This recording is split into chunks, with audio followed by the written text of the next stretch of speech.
Ici Charles Tisser. Bienvenue à Découverte. Cette semaine, la COVID longue, des symptômes multiples et débilitants des mois après l'infection chez nombre de patients en principe rétablis.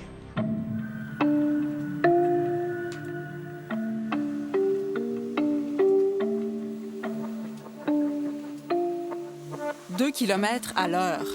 C'est à peu près la vitesse de pointe d'Anne Béreur depuis 3 mois, depuis qu'elle a attrapé la COVID-19. Essoufflée, épuisée, incapable de se concentrer, Anne Béreur souffre de ce qu'on appelle la COVID longue ou le syndrome post-COVID. Des séquelles qui perdurent après que l'infection se soit résorbée.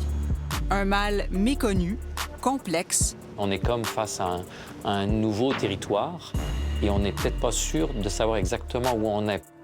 Que les experts commencent à peine à discerner. C'est quelque chose où on veut les données en temps réel pour commencer à avoir des pistes. À ce jour, plus d'1 million de Canadiens ont contracté la COVID-19. Près de 24 000 en sont morts. Mais la grande majorité sont considérés comme rétablis. Sauf que pour certains, le terme n'est pas tout à fait juste. J'ai 2 vitesses, arrêté puis très lent.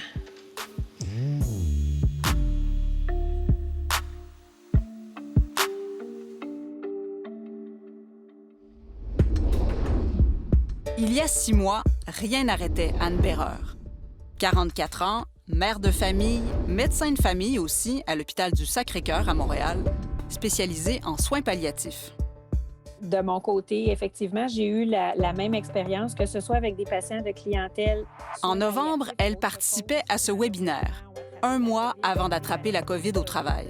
Le contraste avec son état actuel est saisissant. Je m'essouffle à faire des choses très banales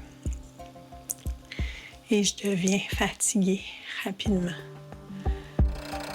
Après son infection, Dr Béreur croyait s'arrêter quelques jours, puis retourner auprès de ses patients. Mais elle ne s'est jamais remise.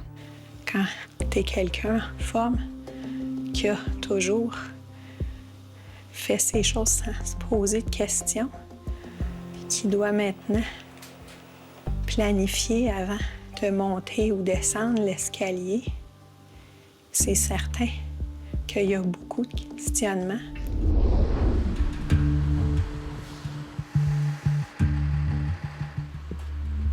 Dr Béreur s'est tourné vers l'Institut de recherche clinique de Montréal. On y trouve l'une des rares cliniques du pays consacrée aux séquelles de la COVID-19. L'équipe, dirigée par l'infectiologue Liana Falcone, croule sous les demandes de patients diminués et inquiets. C'est pas uniquement des patients qui ont été hospitalisés, qui avaient des complications de santé avant leur infection COVID qui se présentent. Il peut y avoir des patients qui étaient très fonctionnels, très performants avant l'infection, que là se présentent des fois jusqu'à 1 an post-infection avec encore des symptômes. Ces symptômes sont très variés. Les plus courants, fatigue, essoufflement, perte d'odorat, maux de tête, mais aussi difficultés de concentration, douleurs musculaires, articulaires, problèmes gastro-intestinaux, anxiété, entre autres. L'endocrinologue Rémi Rabaza-Loret participe à la clinique. C'est incroyable le nombre de symptômes que les gens peuvent présenter. La liste des symptômes s'allonge sans arrêt. L'urgence de soigner ces patients est de plus en plus grande. Selon diverses études, jusqu'à 1/3 des adultes infectés par le SRAS-CoV-2 ressentent encore des symptômes plusieurs mois plus tard. Comment ça va aujourd'hui? Ça va, tranquillement. On va commencer par prendre votre pression artérielle. Ça va? À la clinique, les patients comme Anne Béreur subissent une batterie de tests, dans l'espoir de démêler l'écheveau des symptômes et de traiter ce qui peut l'être. Si on prend l'exemple de la fatigue, on regarderait est-ce qu'il y a de l'anémie, est-ce qu'on a un déficit thyroïdien ou un problème avec les glandes surrénaliennes ou peut-être il y a carrément un problème pulmonaire ou cardiaque. Alors, et même des fois d'autres infections. Il ne faut pas juste penser à COVID, mais garder quand même un esprit assez large selon le symptôme. Qu'est-ce qui pourrait expliquer ce symptôme? Donc, l'intensité aussi de vos activités. Parmi ce que surveillent les médecins, il y a aussi la glycémie. Le diabète est un facteur de risque de développer une forme grave de la COVID-19, mais ce n'est pas tout. Ce qu'on voit aussi, c'est que les gens qui ont développé la COVID, qui n'avaient pas de diabète préalable, une fraction importante développe le diabète. Et donc, ça suggère que la COVID peut précipiter l'apparition du diabète. La grande question, c'est est-ce que ça va être transitoire ou permanent? Malheureusement, pour plusieurs personnes, dont Anne Béreur, rien ne peut expliquer ce qu'elles subissent. On a beaucoup d'hypothèses. Mais pour l'instant, comme la plupart des tests sont normaux, ça ne donne pas de réponse. Sophie Lahaye cherche aussi des réponses. Sa famille a attrapé la COVID-19 en octobre. 2 de ses 8 enfants ressentent encore des symptômes. Comme la plupart des jeunes, Charles, 13 ans, a été peu malade pendant son infection. Mais quand il a repris le chemin de l'école, son état s'est dégradé. Puis quand il est revenu de l'école le soir, moi, il rentre dans la maison, puis ça m'a frappé. Il était blanc, mais blanc comme un drap. Il était en sueur. Il se tenait la poitrine et dit « Maman, mon cœur fait mal ». Il avait mal à la poitrine, il avait des palpitations, il était essoufflé. Au moindre effort, là, il venait en grosse sueur, il y avait des tremblements. C'est comme si son corps l'avait lâché. Même si les cas sont rares, les enfants ne seraient pas épargnés par la COVID longue. Rapide. Pousse fort. Vite. Vas-y, continue. Il en reste. Grand sur plein. Plein. Bravo! Charles a passé toutes sortes de tests qui, pour l'instant, n'ont pas pu élucider ce qui lui arrive. Son état s'est quand même amélioré au fil des mois. Lui et sa sœur, qui a des symptômes plus légers, sont maintenant suivis à la clinique post-COVID de la pneumologue Seman Tse à l'hôpital Sainte-Justine. Ça fait longtemps qu'on s'est vu? Oui. Ah, Charles! Bonjour, Elisabeth. Allô. On a créé cette clinique vraiment dans le but de répondre à un besoin de ces familles, un besoin clinique. Ces familles-là sont, malgré que les investigations ont été beaucoup normales, en général, là, normales, tant au niveau pulmonaire qu'au niveau cardiaque, au niveau des prises de sang, il demeure que ces enfants sont affectés, sont limités dans la vie de tous les jours par ces symptômes. En plus des symptômes physiques, la Dr Tse s'intéresse à la santé psychologique de ces jeunes patients. Ça te cause un peu de stress, hein? Beaucoup de stress. OK. Est-ce qu'ils se sont fait rire d'eux à cause qu'ils ont eu la COVID, la stigmatisation? Est-ce qu'ils sont plus stressés parce qu'ils sont plus capables de performer comme avant? Je pense que quand même, il y a ce sphère-là qui peuvent contribuer à la persistance des symptômes. Mais je ne veux pas non plus mettre tous ces symptômes sur le dos de la psychologie ou de la santé mentale, jusqu'à temps qu'on sache c'est quoi qui est derrière tout ça. Ailleurs dans l'hôpital, le microbiologiste Alain Moreau, lui, voit dans la COVID longue des similitudes avec une autre maladie méconnue, l'encéphalomyélite myalgique, aussi appelée syndrome de fatigue chronique. Une maladie souvent associée à des infections et qui provoque de grandes fatigues, des difficultés de concentration, tachycardie, troubles du sommeil. L'ensemble de ces facteurs-là, on les retrouve malheureusement de plus en plus chez les gens atteints du COVID-19 long. Les chercheurs ont mis au point un test un peu particulier. Les participants sont équipés d'un brassard qui leur serre le bras. Chez des gens atteints d'encéphalomyélite myalgique, cette pression suffit à provoquer un des principaux symptômes de la maladie, le malaise après effort.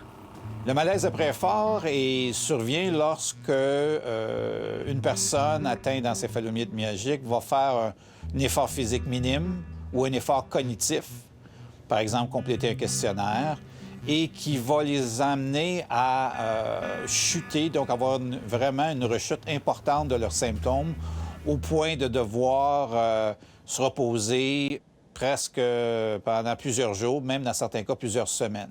Cette rechute est mesurée par des tests cognitifs, et l'activité cérébrale des participants. Depuis quelques semaines, les chercheurs font passer ces tests à des gens qui ont eu la COVID. Alain Moreau ne serait pas surpris que certains développent une forme chronique de la maladie. Les infections précédentes avec d'autres coronavirus, donc on parle du SRAS et du MERS au Moyen-Orient, ont aussi montré entre 30 à 50 des gens qui étaient infectés ont développé des symptômes qui ressemblent de façon très similaire à l'encéphalomyélite myalgique, et ce, même 3 ans après leur infection par ces coronavirus. L'équipe d'Alain Moreau tente d'identifier chez les gens atteints des molécules révélatrices de la maladie, des marqueurs qui permettraient de préciser qui est à risque de la développer et, à terme, de trouver des traitements. Avec la COVID-19, ces recherches lui apparaissent de plus en plus pressantes. C'est peut-être, vous savez, l'image de l'iceberg où, même s'il y a eu beaucoup de gens dans la partie immergée qui sont atteints de la COVID-19, il y a encore plus de gens qui sont à risque de développer des séquelles alors qu'on pensait qu'ils s'en étaient bien sortis. À l'hôpital Sainte-Justine, comme à l'Institut de recherche clinique de Montréal, des échantillons prélevés chez les patients sont conservés pour des recherches plus poussées. Au-delà de traiter les séquelles, on voudrait comprendre ce qui peut les causer. Présentement, on ne le sait pas. On dit, bien, il y a des hypothèses. Hein? Il y a des chercheurs qui ont émis l'hypothèse que peut-être que le virus reste endormi dans certaines places du corps et c'est ça qui cause des symptômes qui persistent. Ça se peut que ça soit ça. Autre suspect, la réaction inflammatoire provoquée par le virus pendant la phase aiguë de la maladie, qui pourrait dérégler certaines fonctions de l'organisme. Mais ça reste à démontrer. On va essayer d'avoir une réflexion plus générale, traiter le symptôme, mais peut-être avoir quelque chose, d'essayer de trouver une espèce de cause commune à tous ces symptômes que les gens ont, ou encore une cause commune à plusieurs de ces symptômes, et de proposer un traitement plus en amont qui traiterait la cause et non pas juste les symptômes que les gens ont. C'est pour ça qu'on a conçu ce projet. C'est pour commencer à démêler ce nœud-là, avec des questionnaires, avec des prélèvements. Je ne suis pas satisfaite personnellement de juste donner une étiquette à une maladie puis dire « Oh, c'est juste ça, c'est un pêle-mêle de choses, puis that's it ». C'est pour cette raison-là que je suis médecin et chercheur, parce que je veux des réponses.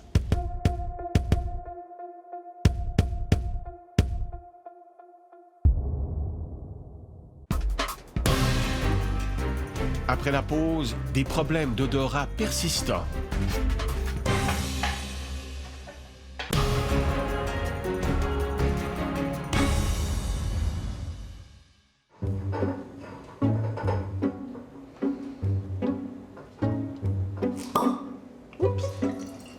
Ce grand verre est un petit pas dans la bonne direction pour Cindy No. Pas pire. Ouais. Madame No a attrapé la COVID-19 en mars 2020. Comme près de 60 des gens infectés, elle a perdu l'odorat et le goût qui l'accompagne. Si je prenais un café, ça goûtait vraiment l'eau.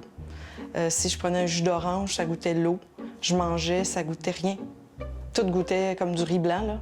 Disparu le plaisir de manger pour cette gourmande autoproclamée. Fini aussi le système d'alarme qui est censé être notre odorat. Les enfants trouvaient que ça sentait l'essence dans la maison.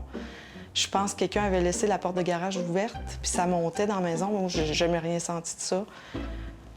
Bon, je m'accroche pas à ça, mais oui, ça a un impact sur la sécurité. La perte d'odorat est l'une des séquelles les plus fréquentes de la COVID-19.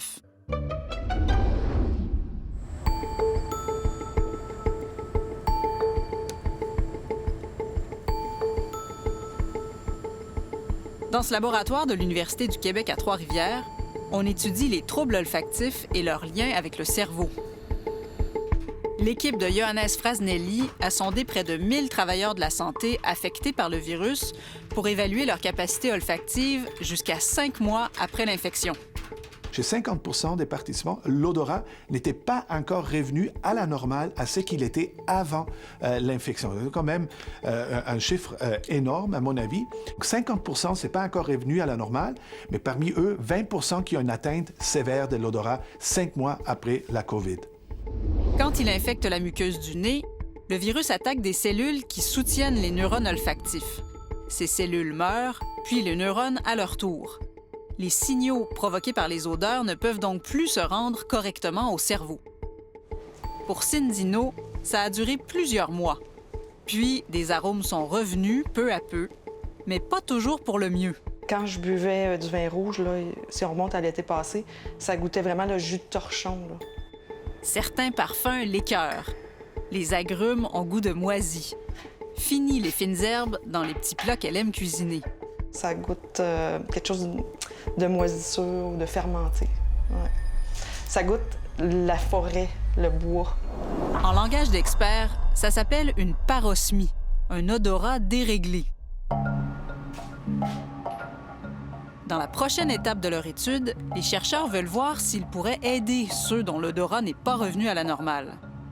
Ils envoient aux participants des flacons remplis d'essence de rose, d'orange, d'eucalyptus et de clous de girofle.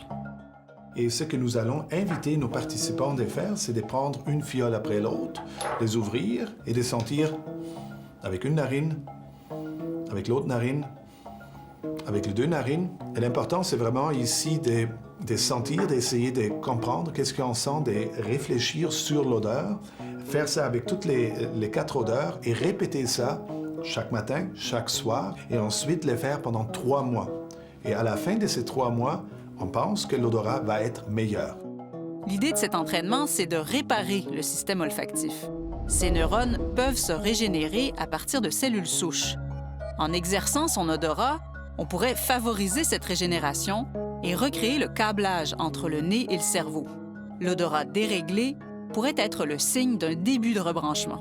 Je pense que dans le cas des personnes avec la COVID, mais maintenant ça c'est mon impression personnelle, qui ont perdu l'odorat, ou l'odorat est revenu, mais maintenant ils souffrent d'une parosmie, moi je pense que c'est plutôt un signe positif, que ça va dans la bonne direction, qu'il y a quelque chose qui se passe. Pour moi, c'est quand même c'est encourageant. Je sens que je suis sur une bonne voie, puis donc si je suis patiente encore quelques années, j'espère retrouver 100% de mes capacités. La réadaptation est l'une des pistes explorées pour aider les patients qui ont des symptômes persistants de la COVID-19. Pour Anne Béreur, les choses progressent, quoique très lentement. Pour retrouver son souffle, elle se concentre sur sa respiration. Puis ça peut être plein de genres de réadaptation. Cardiaque, pulmonaire, voire neurologique. Y a-t-il des circuits qu'il faut réentraîner? Même au niveau immunitaire, si on a à émettre des hypothèses sur qu'est-ce qui pourrait être une cause sous-jacente, est-ce qu'on a une inflammation qui persiste? Puis ça peut prendre différentes formes. Alors, il y aurait peut-être même une rééducation immunitaire à faire, des circuits à juste réétablir. Puis ça, ce sont souvent des processus qui prennent du temps. En attendant de prendre du mieux, Dr Béreur consacre le peu d'énergie qu'elle a à réclamer plus de ressources pour ceux qui souffrent, comme elle, de COVID longue. Avoir des rendez-vous pour des tests, c'est pas évident. C'est sûr qu'il faut que quelque chose s'organise pour qu'on puisse prendre en charge tous les gens qui ont des symptômes résiduels. Pour l'instant, on compte à peine une poignée de cliniques post-COVID au pays. Je dirais qu'actuellement, on a à peu près 10 fois plus de demandes que notre capacité. Ça reste actuellement un projet de recherche. On perçoit une énorme demande de soins et de prise en charge. Et je pense qu'un ou une médecin de famille sera encore plus perdu que nous qui abordons ça avec un œil de chercheur.